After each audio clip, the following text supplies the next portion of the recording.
This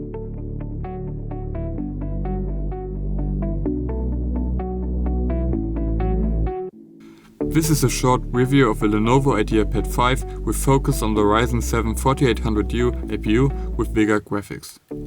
This Ideapad 5 has 16GB DDR4 3200 MHz RAM with slow timings. It's 22, 22, 22, 52, but at least it's 3200 MHz. The SSD is a Samsung NVMe SSD with PCI Express 3.0 X4. The top of this device is metal, while the rest is plastic with a soft textile-like surface. The Ideapad weighs only 1.66 kilograms and is in comparison to other 15-inch devices light and compact. This is mainly because of the small bezels of the screen, which led to a smaller device. The screen is a 15-inch FullHD 300 nits 60Hz IPS display with advertised 100% sRGB. At the top is a so-called privacy shutter that lets you cover your webcam so that you don't need to stick anything in front of your webcam to cover it. The brightness of a matte screen could be brighter, but at least it's not glossy. The viewing angles could also be better, although it's an IPS display. On the right side of this device are two USB 3.1 Gen 1 ports and a SD card reader.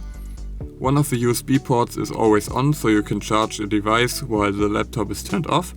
On the left side is power in and USB-C Gen 1, that you can both use to power your laptop. I don't have a USB-C power adapter, but a standard one that came with this laptop. With a USB-C port you can also use DisplayPort and use a secondary display with up to 4K 60Hz. The HDMI 1.4b can only do 4K at 30Hz. A headphone mic port is also available. In my opinion, the HDMI port should be 2.0 and not the old 1.4b. You can only use a USB-C to DisplayPort adapter to use 4K at 60Hz. It's also a shame that there are only two USB Type-A ports and that these are on the right hand side. The keys have a short travel distance and feel good to me. The trackpad has a good size. It's not the best for sure, but it's still good in my opinion. My keyboard also has a backlight with two brightness levels, and overall it's a good keyboard in my opinion. At the top right is also the power button and fingerprint sensor. At the top left is the FN lock, so you can choose if you want the F keys to be standard or the dedicated functions, such as volume up or down. Now the most interesting part, at least in my opinion. The Ryzen 7 4800U is an excellent CPU. First, Lenovo offers three different performance modes. These are Extreme Performance, Intelligent Cooling, which is the standard one, and Battery Saving. I compared these modes in Cinebench R20 and monitored my laptop with hardware info. At the top you can see the Extreme Performance mode, which should be no surprise. In this mode the CPU boosts up to 42 watts for a short time before dropping to about 37 watts and then to the standard 25 watts in this mode. I also have a result for a Cinebench run with no boost in the Extreme Performance mode. With 25 watt the CPU managed about 3432 points.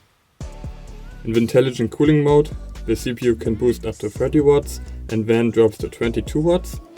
After a few minutes it dropped to 20 watts, though this is not always the case. There are some variants here. For example, I played 30 minutes The Witcher 3 and it took about 15 minutes to drop to 20 watts. On the other hand, in Valorant, it immediately dropped to 20 watts and after 4 minutes even to 18 watts. 18 watt is the standard in Intelligent Cooling mode, though most of the time the CPU used 20 watts or even more. Maybe this has something to do with the CPU usage, but I don't know. What I want to say with all of this is that the performance you achieve depends on how much the CPU is allowed to draw. In Extreme Performance mode you can expect at least 25 watts, in Intelligent Cooling 18 watts, and in Battery Saving it's about 13 watts. I tested 4 games in this Intelligent Cooling mode because this is the standard one and the one most people will use. The Extreme Performance mode is faster, but the downside is that the CPU draws more power, it gets hotter and it's very loud. I also tested the difference between allocating 512 MB to the GPU, which is standard and can be changed in the BIOS, and 2 GB allocated RAM. I saw many reviews in the past where this didn't make a difference, but I had a bad experience when I played games for the first time on this laptop. although the average FPS seemed to be good. As you can see, allocating more RAM to the GPU helped me having a smoother and better experience. The Witcher 3 isn't the best example for this, because this game is at the edge of being playable for me, but even here you can see a difference in the 1% low frame rate. In Dota 2 there was also a difference that you can feel while playing. I benchmarked this game with a replay of a pro game and in 1080p on the second lowest preset. At these settings the game should be playable. If you want more FPS you can lower the settings to the lowest preset and get about 90 FPS on average. A much bigger difference between 512 MB and 2 GB is seen in CSGO. The 1% low frame rate is significantly higher with 2 GB of RAM. With 128 FPS average and 66 FPS 1% lows on Dust 2, this was fun to play. The last game I tested was Valorant, and here you can see the same thing as in the other tests. What I conclude is that allocating more RAM has not an impact on your average FPS, but it will help having a smoother experience with almost no microstutter. Keep in mind that I have 16GB RAM and that these 2GB are now reserved for the GPU only. This means I only have 14GB RAM for the rest of the system. If you have only 8GB RAM total, you would only have 6GB RAM left for the system. I didn't test the performance with 1GB allocated RAM, but for those of you who have only 8GB, this could be a compromise. 6GB for the system could be not enough. If I should test this, write it in the comments. At the end I want to talk about fan noise and battery life. The fan of this laptop is often very quiet or even turned off in intelligent cooling mode when browsing the web or doing other light tasks. The fan is much more aggressive in extreme performance mode and I wouldn't use this mode because, for me, there are too many downsides. But if you want the best performance, sure, you can use this mode. When my laptop is on power, the fans are more often turned on and are louder. Gaming with this laptop is of course not silent, it will get loud. The temperatures are good, the fan does a good job at cooling the APU. I played The Witcher 3 for 30 minutes at 50% brightness and lost about 30% of my battery, so you can probably play about 90 minutes with this laptop before you need to charge it.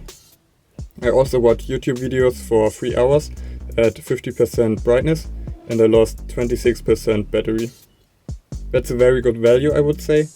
Keep in mind that I have a 70 Wh battery and there can also be a 57 Wh battery in your Ideapad 5.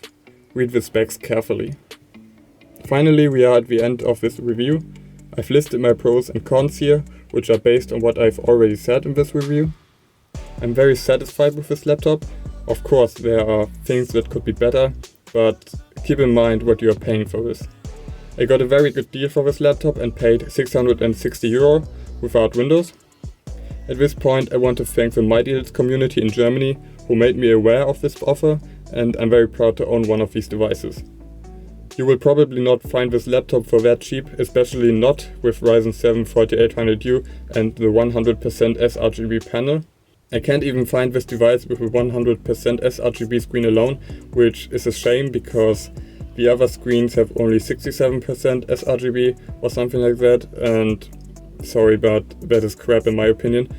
But if you don't need a good screen, I can also recommend those versions of this laptop, because it's only the screen and the CPU that is different most of the time. The Ryzen 4500U and 4700U are also very good CPUs, and there are a lot of tests you can watch about them. Thanks for watching my review on the Lenovo Ideapad 5. Goodbye and have a great day.